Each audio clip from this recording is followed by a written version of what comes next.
Hey now folks, today we're taking a look at Sentinels of the Multiverse from Greater Than Games. This is a cooperative superhero card game. It's not a deck building game though. A lot of people make that mistake because they compare it to Legendary, which is a deck building game with the Marvel superheroes. This is just a card game. It actually has a brand new universe of heroes and villains from the creators of the game. And it's each hero in the game, there are 10 heroes in the base set, has their own deck of cards which each individual player uses, and they all have their own different feel and their own different tactics and what they can do. So you'll choose your hero. That goes from 2 to 5 players, but then you also have a villain which everyone's going to agree to play from, and there are 4 different villains in the box. And then you have a environment where the fight's actually going to take place. So you choose your environment, and both the villain and the environment both have their own decks of cards which sort of run on autopilot, and they're very unique, and everything sort of mixes together and has leading to different variety of scenarios in every game. This game definitely has a big following at this point, but how does it stack up to the other superhero card games that are out there? Let's take a look.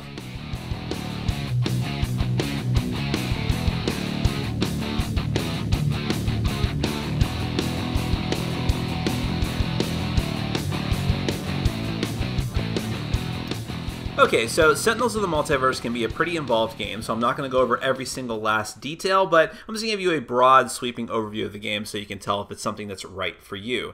So at the start of the game, the very first thing all the players do is choose a superhero, and you have 10 different superheroes to choose from in the base set. You have, here are their character cards. The character cards are all basically made up the same way. You have their name. Then the whole thing is made up to look like a comic book cover. So you have the name, like the Indestructible Bunker, and then their issue number here is actually what your hit points are for the course of the game.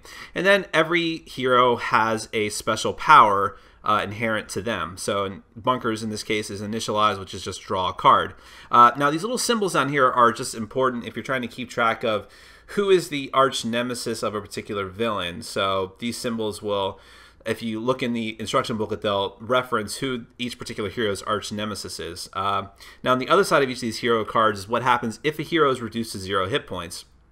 You are basically kind of knocked out and can't do your normal turns, but you're not quite eliminated from the game. Instead, you can do one of these 3 options down here. So on your turn, you can have a player play a card, or prevent the next 1 damage dealt to a hero, and so on. And so this basically takes the place of your turn if you're eliminated, so you can still help the rest of the team. But so the heroes you have to choose from are Bunker. You've got the Inhuman Tempest from Atlantis. You have the Visionary, a psychic. You have America's Finest, the Legacy, who's sort of like the Superman type character. You have the Mighty Ra, God of the Sun. You have Fanatic, who's sort of like a rogue angel. Absolute Zero, who's like a Mr. Freeze type guy, but a hero instead. You have the, the Savage Hawka, who's sort of like a big tough guy. Tachyon, who's sort of like a female version of the Flash. And you have the Wraith, so who's kind of like a Batman type character, or maybe like the Huntress. For the purposes of this overview, I'm actually going to choose the Wraith as my hero. Now, once everyone's chosen their hero, then it's time to choose a villain, because of course, what good are heroes if they don't have a villain to fight? So the base game comes with 4 different villains to choose from. You have Omnitron, who's like an evil rogue computer. And much like with the heroes, the sort of text on the card is the same. You have the name, then you have the villain's hit points, and then just a little blurb about them, plus their little villain symbol for determining who the arch nemesis is. Now, I haven't quite gone over the overview yet, but on the other side of these cards are what happens when the villains flip, and certain things are going to make the villain flip. So Omnitron turns into a rampaging robot at a certain point. You have Baron Blade, who's probably the easiest villain in the set. He's only got 40 hit points, and there's a little blurb about him. And then on the other side, he actually has less hit points, but he turns into a vengeful mad scientist. You have Citizen Dawn with 80 hit points. On her other side, hard to do with one hand, she turns into a supernova type villain. And then finally you have Grand Warlord Voss, who's probably the toughest villain in the base set, and if he flips over, he turns into a stronger warrior. So we're actually going to use Grand Warlord Voss for the purposes of this setup. And then finally you have to choose the environment. So of the environment cards, There are 4 different ones in the base set. You have the Ruins of Atlantis. You have Insula Primalis, is sort of like a Savage Land type place. You have the Megalopolis, and you have the Wagner Mars base, which is the environment we're going to use for this example. So the way turns break down, well, first off, each player is going to have their own personal deck of cards, which you'll draw 4 cards from at the start of the game. And then you're going to follow the villain setup. The villain setup will determine basically what the villain can do and what your conditions are for defeating him and winning the game. You'll follow all the setup here. So for example, for Grand Warlord Voss, the start of the game, you put Grand Warlord Voss' villain card into play, conquering Alien Warlord side up. Shuffle the villain deck, reveal a number of cards until a number of minions come out. Then at the start of the villain turn, it tells you what to do during the course of the game. So at the start of the villain turn, if there are no hero minions in play, flip Grand Lord Voss alien card over. At the start of the villain turn, if there are 10 or more minions in play, the planet has been overrun by the Thorathian army, and it is game over. You reduce damage to Grand Warlord Voss by 1 for each minion in play. So basically, he's going to keep getting these minion cards in play. So here's some examples. Gene-bound soldier, and they all have the hit points up in the corner. And then special abilities. So for instance, this card is immune to projectile damage. At the end of the villain turn, this card deals the hero target with the highest hit points 2 projectile damage. You have the Gene-bound Ion Lancer. He's not this is where keywords are important because he's not actually a minion, but he is a bad thing that could come out. The First Lieutenant Victor. Increased damage dealt to hero targets by 1. That's like a universal effect that affects the heroes. There are ongoing cards that stay in play, like Forced Deployment, which says that when this card is destroyed, take all of the minion cards from the villain trash and put them into play. At the start of the villain turn, destroy this card. You have Flagship, TCF Stalwart, which has 18 hit points. This card is immune to melee damage. At the start of the villain turn, this card deals each hero target 3 energy damage, and so on. And there's just a lot of different cards. A device, the Quark Drive Translocator. The first time a minion enters play each turn, play the top card of the villain deck. So a lot of nasty things that the villain is going to have a chance to do to you. And in fact, at the very first thing you do in every round is the villain turn. So you'll follow all that setup, look for start of turn effects, then you'll just flip over the top card and play it, whatever it might be. If it's a minion, it comes into play with the other minions who may already be in play, and so on and so forth.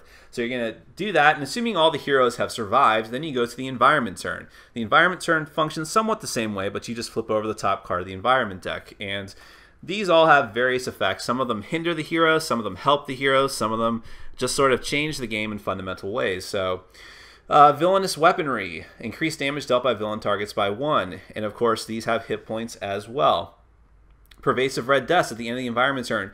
Destroy H equipment cards. Anytime you see an H, that signifies the number of heroes in the game. So if there was 4 heroes in the game, that would be destroy 4 equipment cards. If at the start of the environment turn, if each player discards 1 card, you can destroy this card. Meteor Storm. All targets are immune to damage. At the start of their turn, a player may skip the rest of their turn to destroy this card. Oxygen Leak. Reduce all fire damage by 1, and so on and so forth. Basically, the environment cards are just another annoyance the players will have to deal with, but perhaps some of them might actually help you in certain ways. Once you go through the villain turn and the environment turn, then it's time for the heroes to shine. So just choose someone to go first and basically just keep going in that order every time. The first thing you do on your turn, like I said, you'll have 4 cards at the start of the game. And you do any start of turn effects, then you will play a hero card. You can play any card from your hand. There is no hand limit in this game either. Once you play a card, you'll do its effect, and some of them are different. So the Wraith has a lot of equipment cards. You play an equipment card, it will stay in play. And in fact, all I drew was equipment. But each equipment will do something different. Now, most of the equipment will actually have this power word on it. Now, so does your character card. As you might recall, it says power. The second thing you do on your turn after you play a card is actually use a power. So you'll either choose a power from your actual character card or from one of the pieces of equipment or ongoing effects that you have in play. So for instance, Stun Bolt, equipment, power, the Wraith deals 1 target, 1 projectile damage until the start of your next turn. Reduce all damage dealt by that target by 1. Infrared Eyepiece, power, reveal the top 2 cards of the villain deck. Put one of them on top of the villain deck and the other on the bottom. You get to draw a card. Let's look for some examples of different types of cards. Here's a one-shot card, which is basically you play it, it goes right to your discard pile. Destroy all of your equipment cards. The Wraith deals 1 target X projectile damage, where X equals 2 times the number of cards destroyed this way. Let's see. We have another one-shot. Trust Fund. Draw 4 cards, then discard 2 cards. So she really is like Batman. Let's look for an ongoing card. We have... the Wraith does not really have any... Oh, here's one. Combat Stance, ongoing, limited. The first time the Wraith is dealt damage by a target each turn, the Wraith deals that target 2 melee damage. Now, limited means that you can only have one copy of this card in play at a time. You could have more of those in your deck, but you can only have one in play at a time. So, you'll play a card, you'll use a power, and then the last thing you do is draw a card from your deck, then you end your turn. And each player is going to do that. And ideally what you're trying to do is team up in order to deal as much damage to the villain as possible, but also deal with all of the nasty things that come from the villain deck. So you could try your best to deal 90 damage to Grand Warlord Voss, but you need to deal with all the other stuff that's dealing damage to you and hindering your ability to deal damage as well. And at the same time, you have the environment deck just making your life miserable. The best thing about this game, though, is that each hero plays differently. So Wraith, like you saw, was all about equipment, but Tachyon is actually more about burning through cards in her hand and discarding them very quickly in order to deal damage to people. Haka is all about brute strength and making himself stronger. Absolute Zero has a lot of combos involving dealing damage to himself that actually heals him and then dealing more damage to other players, fire and ice damage, and things like that. The game comes with a lot of tokens to keep track of all of this damage, so you have 1s, 5s, and 10s that you'll use to keep track on your player card and also on the villain card. You also have all kinds of status tokens, like all damage is turned to toxic. You cannot play cards. You'll use these whenever certain card effects put status effects on people. And that's basically it. Keep going through the game, villain, environment, hero, until either you've defeated the villain permanently or the villain has met either his endgame condition or killed all of the heroes. That's Sentinels of the Multiverse. Well, this was actually not a secret to anyone who watched my top 10 pure cooperative games list. I love this game. This was my #1 pure cooperative game. It's a phenomenal game in general, competitive or cooperative. This is just an awesome game. Now, let's take it from the beginning and I'll go over everything. So, component-wise, now this is actually the enhanced edition that I reviewed. The very first edition of Sentinels of the Multiverse had a much smaller, more annoying box and worse tokens, and there was some stuff that needed to be eroded. The enhanced edition fixed all of that, much better box. The box is still not big enough to fit every expansion that's come out, and trust me, I know because I have every expansion, but still, it's a really good sized box. Definitely on its own, the base game, there's tons of space in that box to play around with, possibly too much. The components themselves, card quality is good. All the little tokens, I mean, the tokens are one of the kind of the beeps I have with the game. Just it can be kind of fiddly using them and such, but as the tokens go, they're fine, decent quality. The box is nice, all that stuff is good. Now, a big sticking point for me with this game, and I'll just mention this here, the artwork in the game. There's two camps amongst the people who, well, people who either like or don't like it, but especially even amongst the people who really do like the game, there's two camps. They either like the art or love the art, really, or don't like it or hate it. I don't think I hate it, but I don't like it. I really don't. I've waited for it to grow on me, and I can understand the art style and what they were going for. Well, really what they were going for was saving money by using someone that in-house in their own company, but that's another story. But really, I don't like it. I don't think it looks that good, especially, I mean, this game is going to be compared to Legendary and to the DC Comics deck building game and other, you know, superhero fantasy themed card games, and this does not stack up art-wise. It just doesn't. It looks too silly. It looks too goofy. It doesn't quite give off the vibe that I want it to. I do get a comic book vibe from this, but more from the design, not from the artwork, if that makes sense. So the artwork is a big sticking point for me, probably my one only major gripe with the game, but I do know that other people who love this game love the artwork, so you're going to have to just look at it and judge for yourself. That's not something that I can give an objective review about. So that's the components, that's the artwork. Let's get to the gameplay itself. Actually, the rulebook too, I'll say the rulebook is pretty well laid out. It also looks like a comic book. The game is very simple, actually, as far as the rules, so the rulebook didn't need to be fantastic, but it does what it's supposed to do. There's actually some interesting charts inside showing you who's nemesis. It can be kind of annoying for you if you've never if you don't have all the expansions yet, because it actually shows you some of the expansion characters, heroes, and villains that are not in the base box. So just be aware of that. So that's all fine. The gameplay itself is really, really cool. Now, pure cooperative games tend to have one major problem, and that's the alpha gamer problem. That's where one gamer sort of takes control of the game because they know, or they think they know, the best way to play it. This usually happens with people that have played the game at least one more time than anyone else at the table, or people that are just really uppity and tend to have that sort of dominating personality. That can really sink a game for me. And to be honest with you, I haven't reviewed it yet, but Pandemic is a great game that I don't play as often because I hate that alpha gamer problem in that game.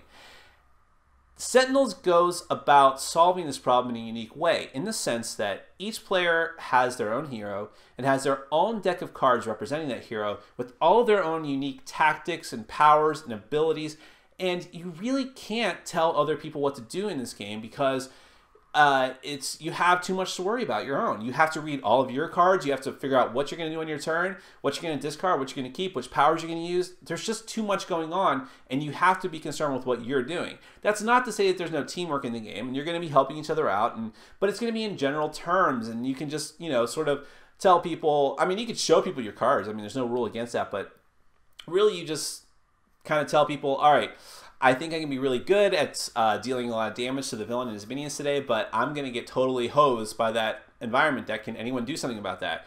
Yeah, I can do something about that. I mean, that kind of stuff. But that's where I think the game really shines, because it keeps turns going quickly. There's not a lot of just table talk of people telling other people what to do and just strategizing. I mean, you have to think things through quickly, strategize as best you can, but then move forward. I mean, that keeps the game going. So that's a huge plus for this game. The actual turn gameplay is very cool. I mean, like I said, each deck plays out differently, and you definitely want to try all of the... Once you've played a couple of heroes, you want to try them all because they all work so differently. I mean, Tachyon is just like playing cards very quickly. It's very thematic too. You're playing cards quickly, burning cards to your discard pile, but that's making you stronger, so that feels cool. Bunker is all just about heavy weaponry and defensive plating and just taking hits, but also dealing a lot of damage. You've got Legacy, who's really adept at taking hits for the other players. I mean, it's sort of defensive.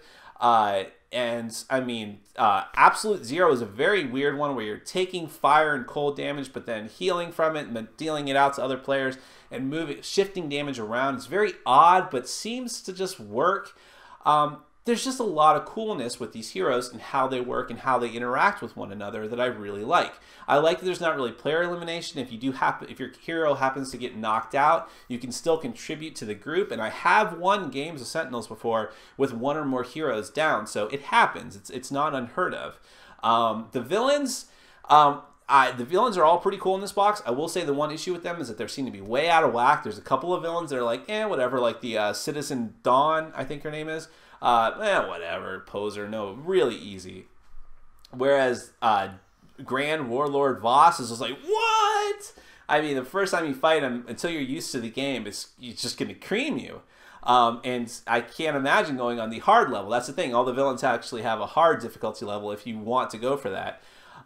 So it can be a little out of whack, but nevertheless, even when I'm losing this game, I'm still having fun. Because when you lose, you tend to lose fast, so that's a good thing. But I like that the villains have their own, swarms of minions coming out and special abilities to get back those minions, and that also works very thematically as well. And then that leads into the environment deck, which can just add another layer of variability to the game. Cards that help you, cards that hurt you, cards that just sort of change the rules of the game. Now, the base game only has 4 villains and 4 environments, which doesn't seem like a lot, but again, you're mixing those up. You're mixing up all the different heroes that are in play. That adds to a great deal of variability in the game, which to me is a fantastic aspect of any game. It's one of the reasons why I don't like a lot of heavy heroes, because even heavy heroes that get expansions tend to feel samey over time because the games don't lend themselves to having a tremendous amount of variety in gameplay. But this game does. I mean, you may feel like it's all the same. You may feel like you're just sitting there with a deck of cards every time, but how you're playing those cards and what you're trying to accomplish. And I haven't even gotten into any expansions. I've tried to not talk about the expansions, but trust me, they add a ton more variability. There is if you play this game and you like it, there is way more on the horizon. That is just a great feature of any game. Problems with the game, I already said I don't like the artwork, but I would say that I wish there was a way to shorten it up. I've played some games of Sentinels that only go for 60 to 90 minutes. I think that's fair. I've played some games that go over 2 hours. I've played at least one game that went 3 hours because it was just a villain with a ton of hit points, that just the way our heroes were interacting with the villain, we weren't dealing much damage to it. We were having to constantly be on the defensive, and it just dragged the game out. That happens. That's one of the dangers of having such a variable game, because you're going to have scenarios where things just work very weird. The game does sort of lend itself to you wanting to optimize your selection of heroes against the selection of villain and environment, but we tend not to do that because, I don't know, I think, again, the variability of this game is its strength. So I prefer to do things, let people choose the hero they want, do it randomly. I always like to try a new hero that I haven't played before if I can. I'm getting to the point where I can't anymore because I've played them all, but I've played this game a lot. But I mean, it's true, the game could be dragged on a bit too long. A lot of that also has to do with the fiddliness I mentioned of the tokens. This game can be crunchy. And as far as math, at least, you're constantly moving tokens around, constantly adding and subtracting. Even just on your turn, you're crunching the numbers of how much damage can I do to get through his resistance? Is it worth it for me to do this? If I do this math over here, is this going to work out better for me? The game can feel mathy. Some people don't like that. Some people feel it drags them out of the theme. I don't know. I think it's something you need more experience with to be sure. It felt that way to me at first, but once I got into it, once I knew, it's not as hard as it seems, I still was able to maintain the theme by doing this math and trying to optimize our road to victory. So, but it is a fault. I mean, sometimes people just, if there's fiddly moving tokens around, it's a turn off to them. I can understand that. I kind of work through it. But really, other than that, I mean, again, game length, artwork, fiddliness, okay. In the face of the overwhelming awesomeness of this game, though, I just don't think it's a big deal. This is just a great game. This is the ultimate superhero game to me. I really love Legendary, and I even like the DC Comics deck builder to a degree, but neither of them do not feel anywhere near as thematic as Sentinels of the Multiverse. It just works. I mean, it just feels like such a complete and full game.